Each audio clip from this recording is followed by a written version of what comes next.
Ngayong araw nga ay magpipintura tayo ng imahe ng crucifix. Ito ay bahagi ng paghahanda para sa darating na Semana Santa. Matanda pa nga pala sa akin yan. Hindi pa ako nabubuhay sa mundo, nasa amin na yan eh. Sabi kasi ng tita ko, almost 40 years old na siya.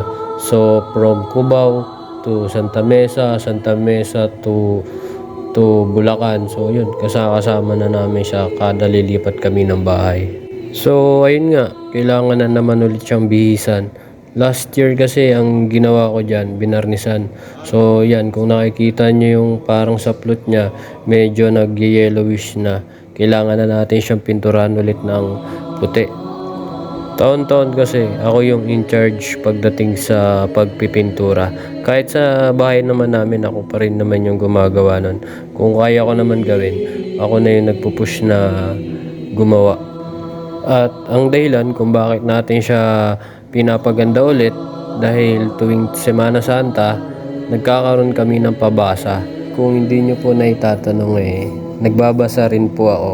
Yun nga lang, tuwing madaling araw na kasi hindi naman kaganda ng boses natin. Wala pa sa tono. Bali, ito yung panata namin taon-taon tuwing Semana Santa. Yun, nagpapabasa kami or minsan pupunta kami sa simbahan, nag-Station of the Cross kami, yan. Pagdating naman sa pagkain, meron kaming family friend na magagaling magluto. Sila yung mga kaagapay namin pagdating sa pagkain. At ayun nga, balik tayo sa ginagawa ko.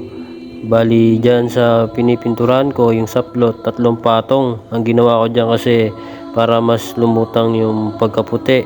Kasi yun nga, naninilaw na nga eh. Tapos doon naman sa parang crown niya, medyo kinakalawang na yan. So ang pinintura ko naman dyan, yung gold, kahit yung likod pinintura, pinasadahan ko lang din. Tapos doon naman sa kungwaring dugo niya, ang ginamit ko dyan, yung pang watercolor, yung brush. Pero yung kabilang side yung pinangano ko para parang pinapatak ko lang. Dapat maging maingat ka lang, tapos dahan-dahan.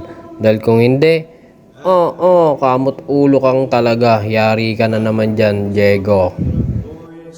So, sana maging successful ulit ngayon taon yung pabasa namin. Paano ba yan? Hanggang dito na lang. Salamat sa panonood. Bye-bye!